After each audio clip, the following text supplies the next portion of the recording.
world of cable news screaming and social media echo chambers, it's easy to lose the signal in the noise. Every day, policy is debated, votes are cast, and your tax dollars are spent. We cut through the headlines to bring you the critical context you need, focusing on what's really going on in news and politics. Welcome to the Analytical Iowan Podcast. This is your daily dose of fact-driven politics. Let's analyze today's news. Here's Eric. And we are back here on the Analytical Iowan Podcast. It is Thursday, January 29th, as I'm recording this. Now, I'm recording this a little later than I would like because of work schedule. I intended to record this actual podcast earlier in the day, but that didn't work out the way I intended. We did have that late night live extra thing I posted earlier. That was something I decided to do late last night.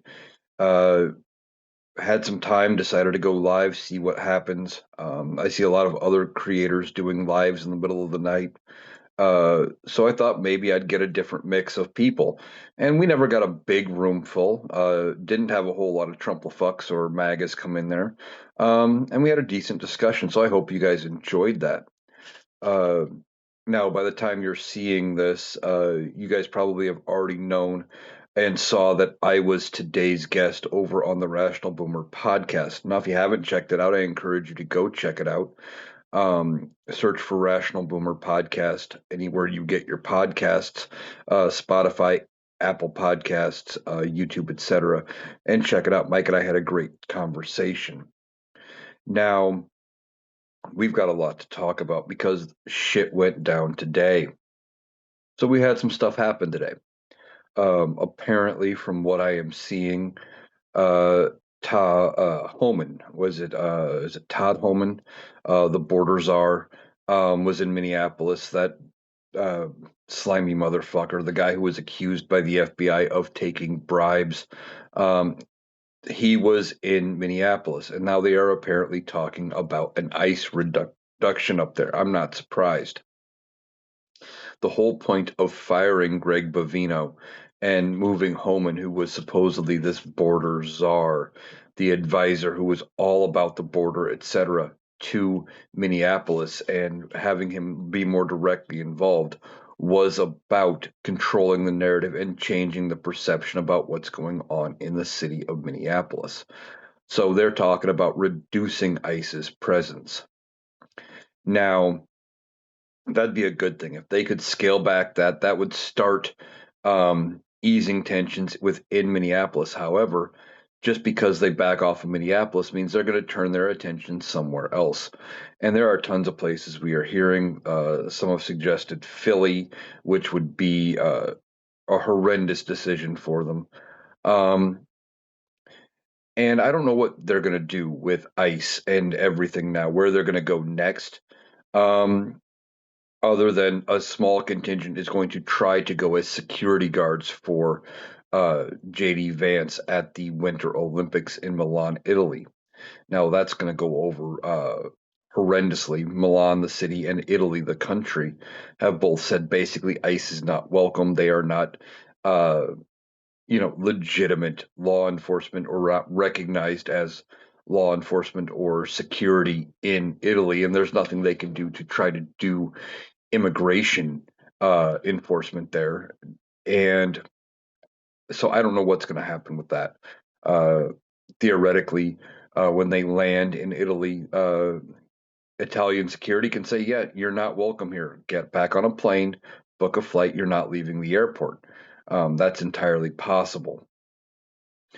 And depending on what continues to happen, if this administration does something even worse, although with it being pretty late, I don't think that the Olympic Committee would do this now, but they could potentially ban the United States from participating.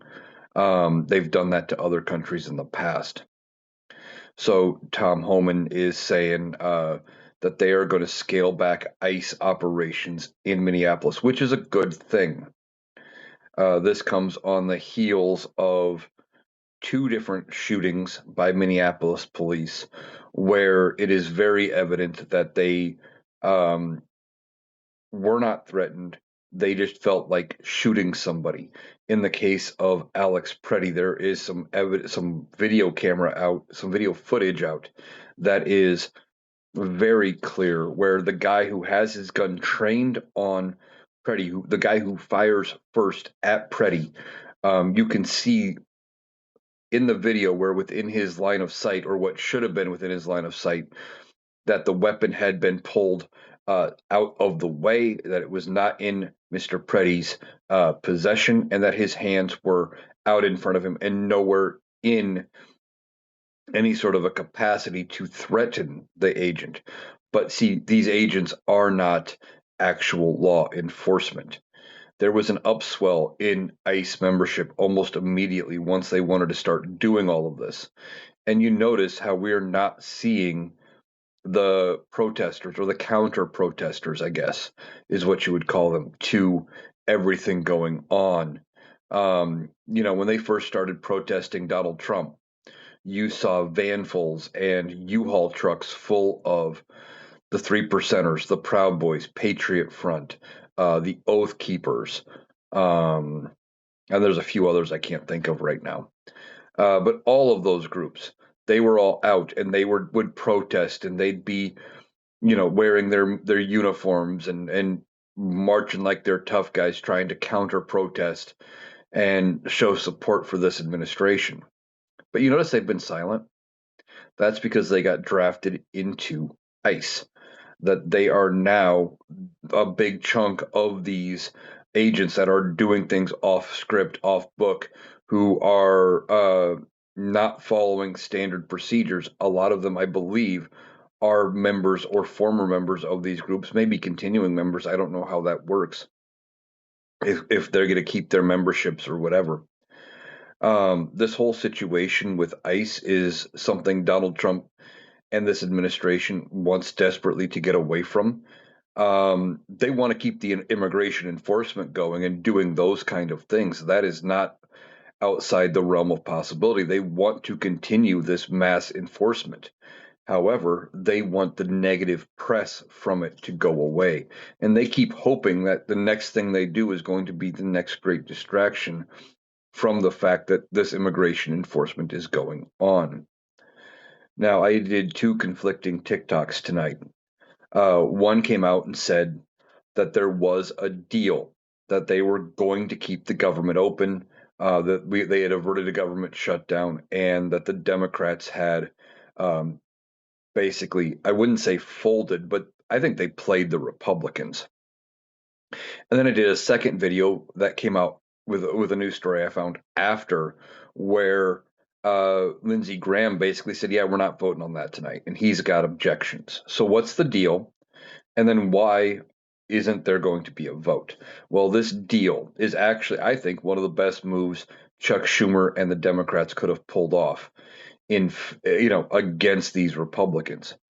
Now, some people are going to be pissed that Schumer even had any potential of a deal and thought they should shut the government down over the ICE funding. But here's what Schumer did. They had six bills basically to pass to fund and keep open the government. And all but one involved DHS and ICE. And basically what Chuck Schumer did was he got guarantees from Republicans to pass all five bills. That they would pass all five of the six must pass bills to keep the government open. And for the other one, the DHS and ICE funding, they would basically keep funding levels right where they are for 2 weeks, just 2 weeks. And that would give them time to work out an agreement on ICE and DHS. Now, there are Republicans that do not like what ICE is doing, that want ICE reeled in and contained. So they're going to go ahead, and that was the plan, right? It was going to be 2 weeks is all ICE was going to get of new additional funding. Now, this doesn't mean that ICE was going to be, uh, if they didn't get any funding, that they were going to be able to do whatever they wanted, or that they wouldn't be able to function, or none of that was going to happen, because ICE still had funding left over from the one big bullshit bill where they increased ICE's funding by $18 billion. This was just additional funding. And the 2 weeks was going to be enough that Republicans would get on board. Donald Trump signaled willingness to work on it. I think he was encouraged to sign it because it would keep the government open. He did not want a second shutdown under this administration because he's already embarrassed by having won. Now, uh, Donald Trump was going to sign it, and it looked like the Democrats had pulled one over on the Republicans. And I know there's going to be a lot of people saying Schumer shouldn't have caved, Schumer shouldn't have caved. But he didn't really cave. He gave them 2 weeks. Caving would have been saying, okay, yeah, we're just going to fund ICE till September. There's nothing we can do. And see, by pulling out ICE and separating it from the rest of the government shutdown, then all it means is you guys want to keep funding it. Well, we want demands. Things they want. Some of the things they want include forcing ICE to not wear masks, increased penalties for ICE who violate the law. Um, I think it was enhanced penalties and things for ICE agents not getting judicial warrants when entering homes, etc. Basically, a lot of protections for people from ICE, as well as some other things in there that would punish ICE members for doing what they're doing. Now, I saw a TikTok saying that like 80% of ICE agents are not in favor of um, not having to wear a mask in public because they're afraid of future implications. Now, I don't know if that stat is true or not, and I don't care because it's true. Not the not the stat part of it, but the fact that they should be afraid of future implications. Because at some point, Donald Trump is going to be gone. And when he's gone, these ICE agents are going to be held to task. They're going to be held accountable for what they have said and done. And there's going to be trials, and they're going to have to answer for it. I firmly believe that. So, uh, what held this up? Why isn't there going to be a deal? Well, Lindsey Graham said that there's not going to be a vote, or there wasn't a vote tonight. They're going to take it up tomorrow, Friday. Why? Well, because of uh, a provision in there. The biggest one. Well, he says, well, we should fund ICE, which is typical of MAGA Republicans, but I don't think it has as much to do with funding ICE as the other provision. He was pissed about this provision and he wanted it removed. Now, I did a video and I talked about it on the podcast and some other things where back in, I think it was in the government funding bill to keep the government open last November, or reopen the government, I should say. But it might have been in the one big bullshit bill, but I think it was in the government funding bill in November. The Senate put in a provision that said every Republican senator that had their phone and their phone records seized by Jack Smith with valid search warrants signed off by a judge, mind you, but every Republican senator that had their phone seized could sue the government and sue the DOJ for $500,000 a pop, depending on what things had happened. And basically, it wasn't even uh, anything other than if you could prove they had your cell phone, $500,000. If they viewed your text messages, it was $500,000, something like that. It was a ridiculous amount of money. And they go ahead, they put this in the bill, right? They stick it in there, said we're going to go ahead and we're going to get paid, but they excluded House Republicans. Weird. Well, in the bill the House had passed, that it did include ICE funding, but in the bill that the Senate could not get through, and that failed with less than all of the Republicans voting for it. Several Republicans voted against it. Um, but they included the same language from that bill in this budget deal that uh, the Democrats were in favor of. And that was it was repealing the ability for Republican senators to get paid because they had their phones taken. And they never should have been allowed to get paid anyway. That it shouldn't be a thing.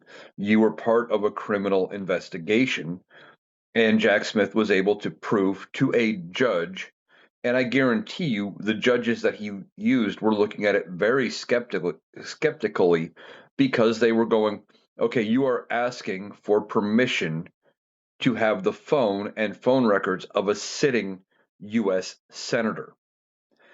I guarantee you the bar to get those records and get that information was much higher than what would be if it was your phone or my phone, everyday citizens. And the House said, okay, we don't want to put that in there. The Democrats said, we don't want you to get paid. And Lindsey Graham comes out and says, hold everything, fuck it all. We're not going to vote on this. Deal's done. And they're blocking. He's at least attempting to block it. Now we will see what Friday brings. Now, Friday to tomorrow, they have to vote on this package and they have to send it to the House. Now, I'm hearing differing things, whether the House is even going to be in session. If the House is not in session, then the government will shut down again over the weekend. It will be a partial government shutdown, and I'm not entirely sure what services and things would be disrupted this time. But some key things would not be disrupted, including SNAP benefits, Medicaid payments, WIC payments, those kind of benefits were all paid through the end of September.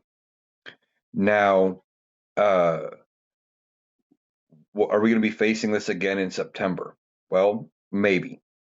Except I don't think there's going to be the same willingness from either party to shut the government down in September.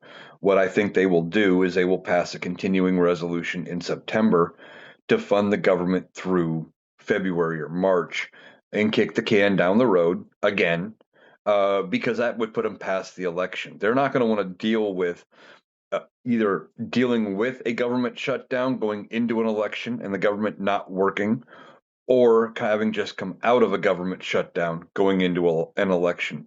Um, Republicans are holding on by a string at this point with their majority and reminding people that they're ineffective and uh, that they can't govern is the last thing they want ahead of the election.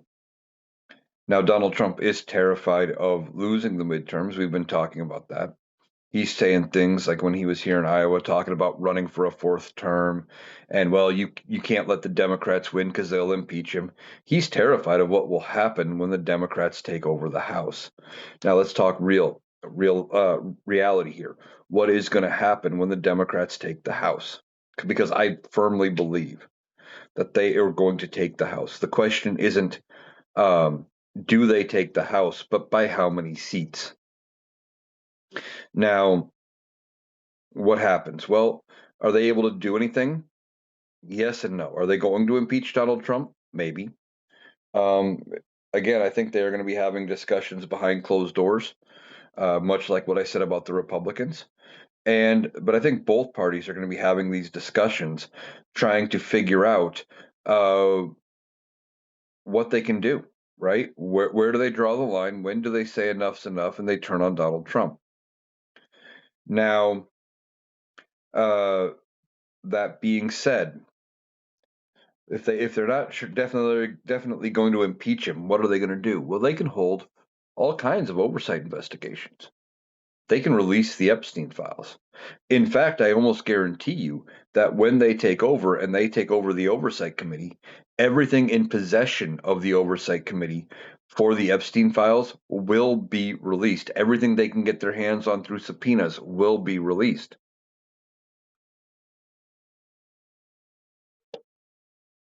Now, uh, the reality check is just because the Democrats, even if they take the House and the Senate, they're not going to get a lot accomplished because they still will have to deal with Donald Trump being the president of the United States, and he's still Donald Trump at the end of the day, right? He's not going to sign a bunch of things. They're going to be lucky the following 2 years if Donald Trump is still president by that point. And I'm not entirely convinced he will be. Um, that he will sign anything. He's only going to sign things that he thinks will make him look good. Now, keeping the government open makes him look good. He'll probably sign spending bills. Beyond that, they're going to have to be careful with what they do and how they frame things to get him to sign it because it's all about perception with Donald Trump. He only cares about how he looks. Can he make himself look better by doing this? Can he, help himself, avoid a prison sentence down the road? Or if he signs this piece of legislation, will it um, help him out in some way? Will he profit from it? Okay. Um, so the Democrats are going to have an uphill fight, even if they end up taking the House and the Senate. Okay. And they're going to have some real questions to answer, and that's going to be in part due to leadership. And they're going to need to figure out, do they want the current leadership they have? And I don't know that they do. Hakeem Jeffries has been, he started out a lot stronger than he currently is as minority leader. Um, I really liked him in the beginning, and I thought he was going to do a much better job. But he really feels a lot like he is just a puppet of the Democratic establishment. And in a lot of ways, he's doing the exact same thing Nancy Pelosi would have done and making the same decisions she would make, especially when it comes to who gets committee assignments and who gets responsibilities, etc. And then you got Chuck Schumer in the Senate, who seems to be, for a large portion of us, ineffective. Now, maybe he is better than we give him credit for, but his perception or the way people perceive him is horrendous, and he shouldn't be happy with how people think of him right now. It is a thing where Democrats need to decide if he is the leader they actually want. Now, Donald Trump did a press conference today, or a cabinet meeting again. Now, I've seen bits and pieces of this cabinet meeting.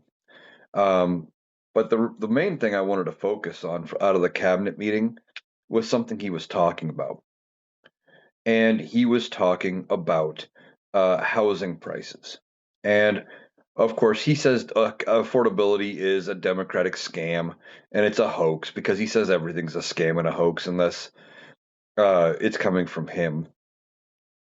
But he says what he wants to do is he wants to make houses more expensive.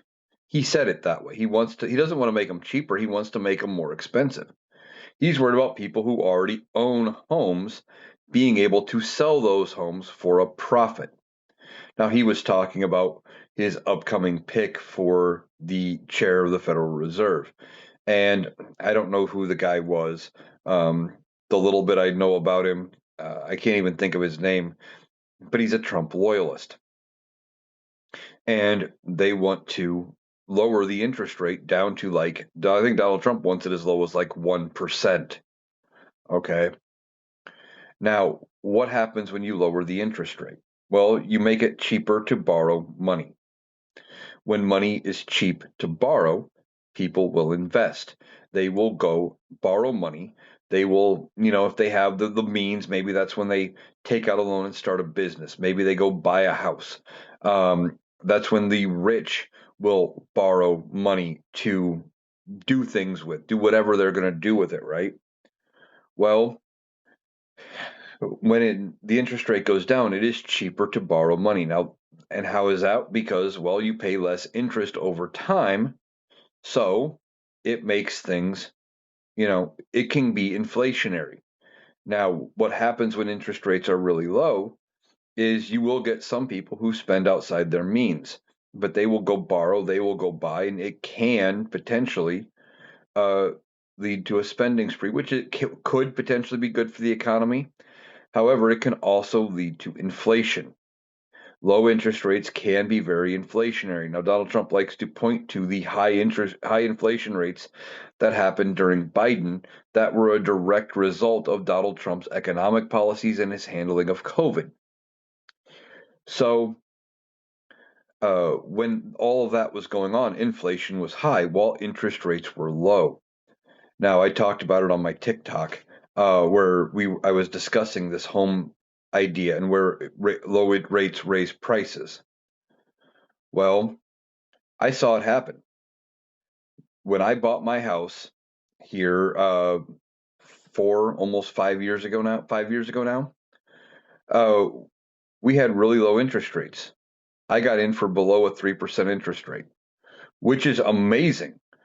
And it is one of the reasons I was able to afford the house I got, uh, by working with my lender and the loan officer, et cetera, that uh, helped me get through all the process. We were discussing it, and as we went along, because it was a multi-month process, started in I think I started seriously looking in August or September, and I didn't finally close on a house until March. But in that process, they kept dropping the interest rate. They cut it like three times in there, I think, or two times or something like that. Maybe I'm misremembering because it was a while ago. But I keep remembering, or I remember talking to her multiple times, doing varying things, and I would get a phone call from her saying, "Hey, they just, I was able to work it out. We can get you a little bit lower rate." And because she was able to lower my rate, she was able to finagle, uh, my payment up a little bit, that I could afford a slightly bigger payment, which meant I could buy more house. And I was able to look into a slightly different price bracket. Um, and I'm not talking about by a lot, but she'd say, "Well, yeah, we were able to get you down another 1/4%. You can look at, you can bump your top end up by 5 grand or something like that," which isn't a lot, but in the grand scheme of things, over the course of time, it helped me out to ultimately settle on the place I have now. But we were also watching as we were, between me and my realtor and stuff. We put offers in on multiple properties that I liked, and they were selling within hours. There was one house I remember. It was actually the first time I had written an offer. And I know why I didn't get the house, and I'm okay now not getting it. I don't know for sure that it was a asking, price deal or whatever. The house would have been fine for me. It would have been more than enough for what I needed. Uh, but the opposing realtor was also the homeowner. It was a flipped house. And I think they got somebody that was willing to pay over asking, and I couldn't do that. I came in right at asking price. But what happened was with that house, what I remember very much is that because interest rates were so good, I was driving through town like around 11 o'clock, maybe noon, and I watched them put the for sale sign in the yard. I called my realtor and I said, "Hey, here's the property, address." Um, Actually, I think I just gave him a description and the street and a rough. I don't even know that I had the exact address, but I said I just drove by. There's a house right over here that I just saw the for sale sign go up in the yard today. Can you get me in to look at that house? And between his schedule, my schedule, et cetera, we were able to get in that same day. Remember, I said I saw it at like 11 o'clock, or maybe it was noon. It wasn't, uh, it was midday at best. I toured the house at 6 p.m. And at 6 p.m., I was going to be the second offer. Somebody else had already seen the house, had already put an offer in, and I didn't get it. By having cheap interest rates that Donald Trump wants to make houses more expensive, it's we're going to go back to that period of time potentially where houses go on the market and they're selling within hours. Uh, and it's going to be a little harder for people to, even though interest rates are cheaper, it's going to cause prices to go up. I didn't think the house I am in, with the upgrades it needed, there were a lot of things that hadn't been touched and hadn't been upgraded since I think the 90s. I didn't think it was going to appraise. Even my realtor was like, it'll probably appraise, uh, because they almost always do. It's very rare that they don't. He's like, but it's going to be, a problem. And were looking at, I was looking at all the things I needed to do, and there's still stuff I wish I could finish. I didn't have the funds to continue to uh, completely remodel this house, but it's livable. And I never thought it would appraise. It should have probably, in a fair market would have been 20 grand less than what we were paying. But because houses were going so fast, that's where it settled at. And there were nicer houses that were less money. Realistically, I could have potential or the same money, but I was right about my limit to get into this house.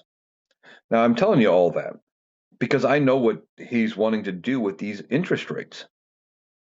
If they go back to being really cheap, it will drive prices up, and you are going to see people selling their house. And we have a problem in this country. Mike and I, the Rational Boomer, we've talked about it at length numerous times. Baby boomers, Gen Xers who own property, in a lot of cases, they're paid off or close to paid off at this point, or they were looking at using it for their retirement. They are looking at selling. And if the interest rates are dropping and the housing market picks up, and now suddenly, if they got a $300,000 house and suddenly the housing market is booming, maybe they've got a $350,000 to $400,000 house, and they're like, shit, when is it going to be this good again? Maybe we could downsize, and they decide to sell it and go live in an apartment or whatever. Who's going to be able to buy those houses?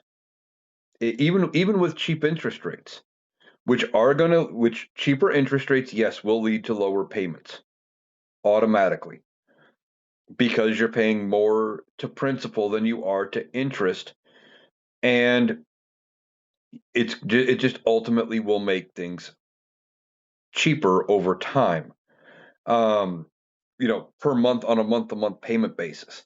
But the house price is going to be higher. Like I said, you're going to get smaller houses. But who's going to be able to afford it if we don't do something about our debt crisis in this country? You got millennials, some Gen Xers, a lot of millennials, and some Gen Z. They are full of student loan debt. You hear stories of people who have been paying on their loan for 20 years and have only knocked off 10 grand out of $150,000 in debt, something like that. These student loans, they're predatory. They're not dischargeable in bankruptcy. So, most loans you go bankrupt, and not that I would ever encourage anybody to seek that out, but some people don't have a choice and they have to. You go through the entire bankruptcy process. You can't get rid of the debt in bankruptcy. And now, bankruptcy, for those of you who may have only heard the term from Monopoly or whatever, uh, is basically a legal process where you go through the courts, you show what you can actually afford, you confirm what debts you can afford to pay, and what debts you want to keep, and what et cetera. And then anything that you can't pay ultimately goes away, and it is considered clean. It is you wipe your hands clean of it. Um, but anyway, student loans can't go out in bankruptcy. Doesn't happen. So if Donald Trump is looking at raising home values by dropping the interest rates, who's going to be buying these homes? Who is going to be in a financial position to buy them? Millennials? Well, one of the things they look at is your debt to income ratio. And if you're saddled with student loan debt, if you've got $150,000 in student loan debt, well, and you got a payment of whatever a month, you're going to have to make a lot of money to go and be able to afford that house. They care about how, when you go to get your house and you go to get a home loan, they care about how much every month is going to be going out toward debt. And when we got two generations saddled with student loan debt paying hundreds and hundreds of dollars a month, they may not get approved for home loans, regardless of the interest rate. Now, what could happen though, and this is the dumb thing, and this is one of the things I don't like about how our current system works, because I fought it when I bought this house. I was paying about what I'm paying for my mortgage now in rent. It was within $50, I think. I think my mortgage settled around $50 higher, and that's with insurance and property taxes paid. Okay, within $50. So clearly, I can afford to make the payment, but it was a struggle to get qualified um, for debt to income and all of those kind of things. And I had to go through all of the processes. And one of the things that ultimately, it worked out fine in the end. Um, then I was able to buy it, but it wasn't as cut and dry as, well, you're already making this payment elsewhere. So what'll happen is when these houses come up on the market, that if millennials, Gen Zs can't afford to go buy their first home when it comes to, getting approved from the bank, no matter what the interest rate is, what's going to happen? Well, then landlords are going to end up buying starter homes.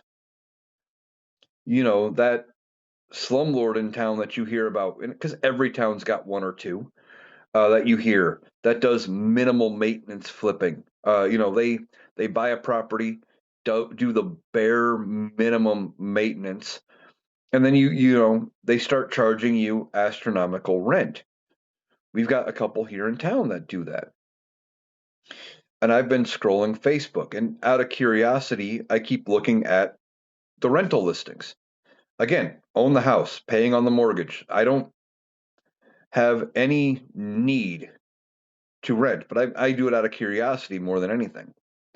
And when I'm seeing one bedroom houses go for $700-800 a month, and I'm staring at what I used to pay, and I used to pay for a 3 bedroom half of a duplex, and I was paying about nine just a few years ago. Well, it's getting ridiculous. And what'll happen with these houses is these landlords and these slumlords are going to buy them, do the bare minimum fixes, call it a day, and rent them out for even more than what millennials or Gen Zs would have paid in a mortgage payment for the same property if they could have gotten approved. I'm sure we've all know people that have gone out and they have had these experiences where they go, well, I'm trying to get approved for the mortgage. My payment would only be $1,000 a month, but I'm paying $1,200 a month in rent, and the bank can't approve me because of their rules.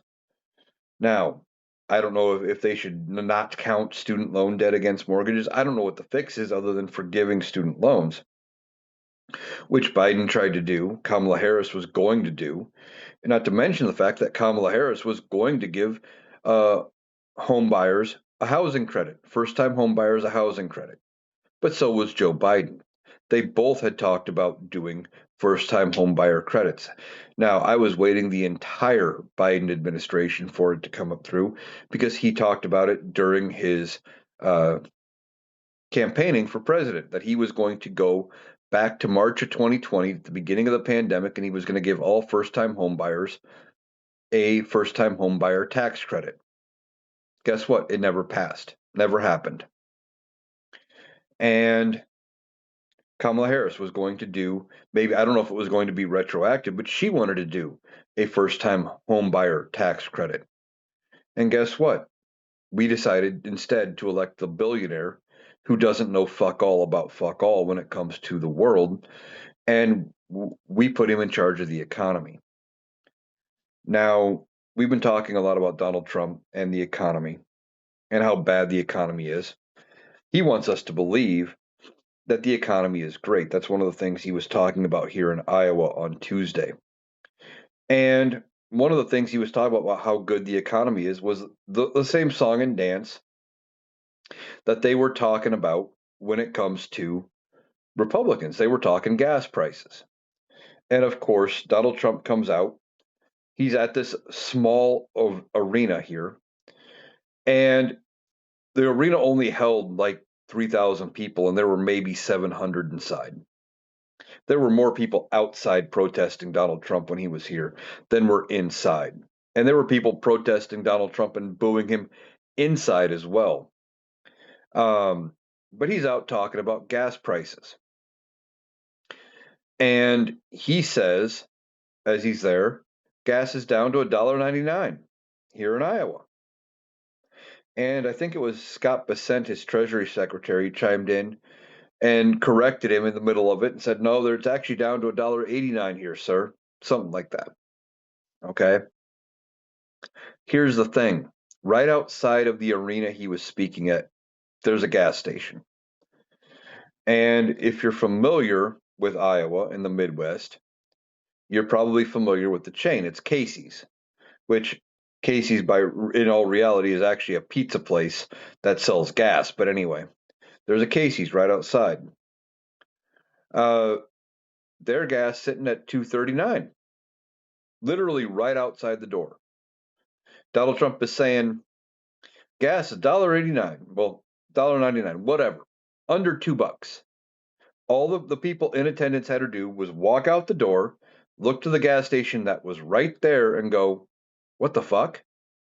But see, what's going to happen with these people is they're going to hear about it and they're going to go, "Well, clearly it's somewhere else. It's on its way. It's going to come down here." And then when it doesn't, they're going to look to him for an explanation, and he's going to say, "Well, it's the Democrats. It's this. It's that. Something happened, and it's never his fault." Okay, but Donald Trump was also talking about the economy. And he wants us to believe the economy is the hottest economy in the world and that everything is going great. Okay. But one thing he's been talking about since the beginning of this administration has been trade deficits. Okay. And now I don't believe a lot of the information coming out of this administration. I don't. Why? Well, look at what they did with the jobs report. Jobs report comes out, and as they do every month, they revise previous month figures because when it comes to the jobs report, they send out surveys to so many companies trying to get a feel for what happened. And they have, internal projections for what should be going on out there. And that's what they go on. Well, if they don't get responses back from certain industries or certain companies, they have nothing to go on. So what do? They go with their projections, and the projections sometimes are better than reality. So that's when they have to lower the jobs report and say, well, actually, we didn't gain as many jobs or we lost jobs, whatever. And that happened to Donald Trump. And oh, he was big mad. He was mad and he was embarrassed. So what does he do? He fired the gal who was in charge of the Bureau of Labor and Statistics. Okay. That's why I don't trust a lot of the numbers coming out of this administration.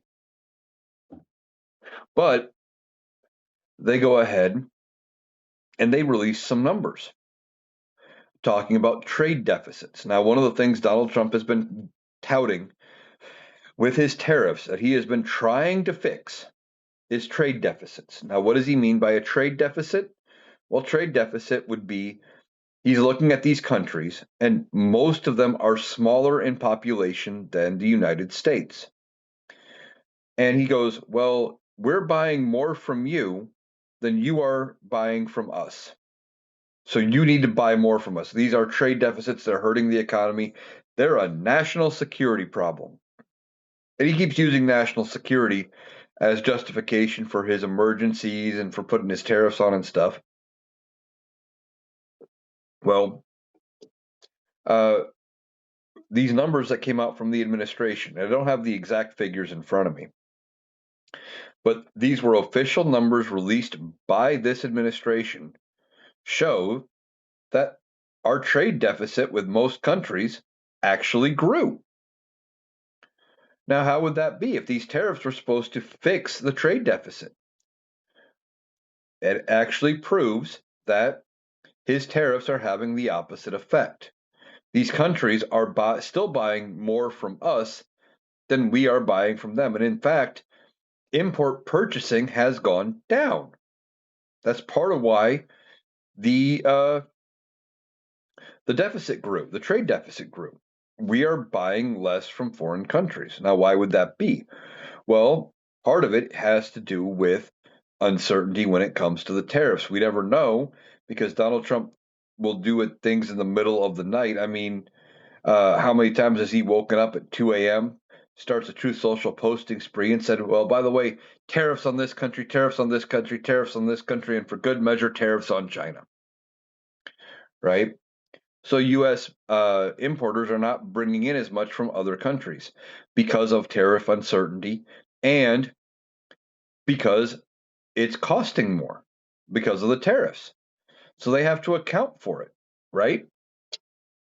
If you have, say, $100,000 budget to bring in product, and normally there are no tariffs or whatever, pre Donald Trump tariffs, you could buy $100,000 worth of product every month, and that was your budget. But now with the tariffs, and even at say 10%, 10% tariff. Well, in order to still spend that 100,000 that you were spending before, let's say that's all the money per month you can afford on your imports. I don't know, but this math, I'm doing simple math to make it work, right? Well, now with 10% tariff, you can get $90,000 worth of product because when it hits the board, when it hits the shore, and you have to pay the tariff. Now that you pay 10%, that's $9,000. So we're bringing in less stuff overall, even though it's costing as much or more. And prices are rising. People can't afford to buy nearly as much, and it just keeps affecting the economy that way. So Donald Trump had kept saying, well, the trade deficits were so bad. It's a national security problem. It's a national emergency. We have to do something. We have to do something. Tariffs, tariffs, tariffs, tariffs until you buy more. Well, some of these countries are buying a little more, and in part that has to do with the weaker dollar. I think I talked about this yesterday. Donald Trump actually said he wants a weak dollar. But what does a weak dollar mean? Well, having a weaker dollar means you get let's see, you get less foreign currency when you trade it to their currency. I had to stop and think for a second. Um, so let's say you're going to Canada, and you know if the dollar starts dropping, normally you would get say $1.20 for every dollar American that you convert to Canadian. So you give them a 5, they give you 6, you call it a day, and you go pay for whatever in Canada with Canadian dollars. Well, if the dollar drops, now you go up there, you give them a 5. Instead of them giving you 6, they're giving you 5.50.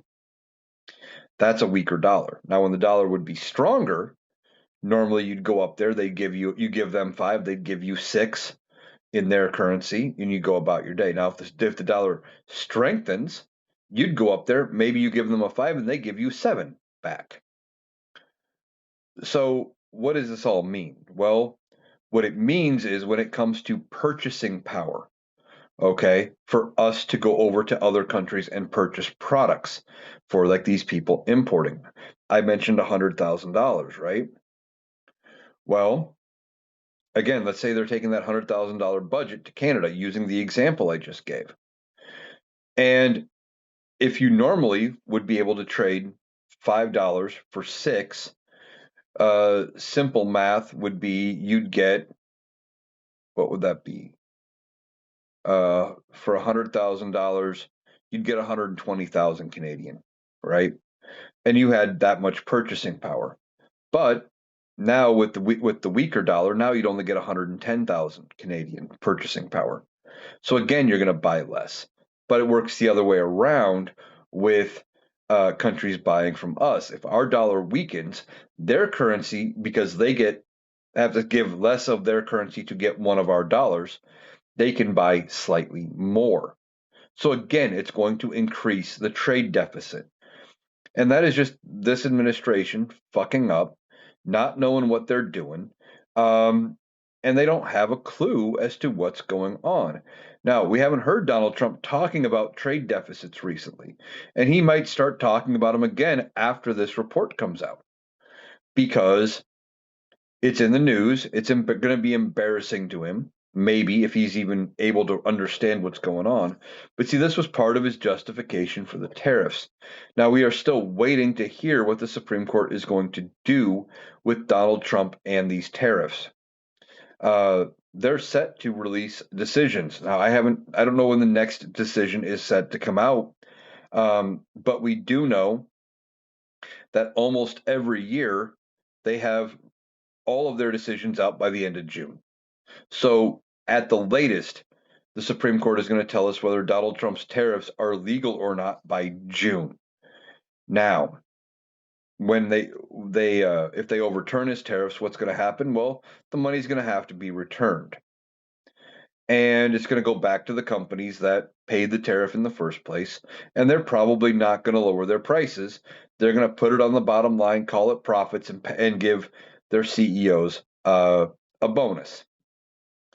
But it's going to embarrass Donald Trump, the fact that he can't use his tariffs. Now, he's threatening all kinds of things, and oh, it's going to be disastrous for this country if he doesn't get his way with the tariffs and all of this.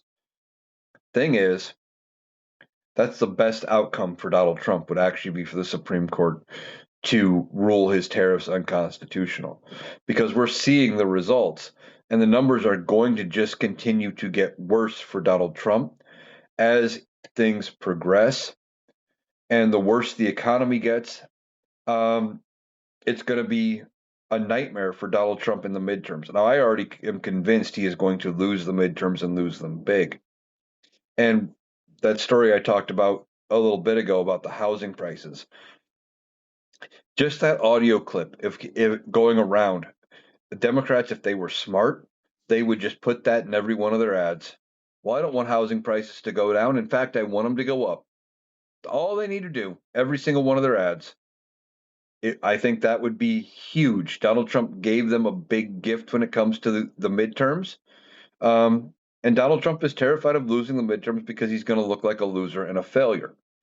Newsflash, Donnie, you are a loser. You are a failure. It's just now going to be in the open where both you and your supporters can see it. All right, that's going to do it for today's episode of the Analytical Iowan podcast. I'm going to do another podcast for tomorrow because there's still more to talk about. Keep an eye out for that. I want to thank you for taking the time to join me today. I hope you have a great day, and we will talk to you again tomorrow.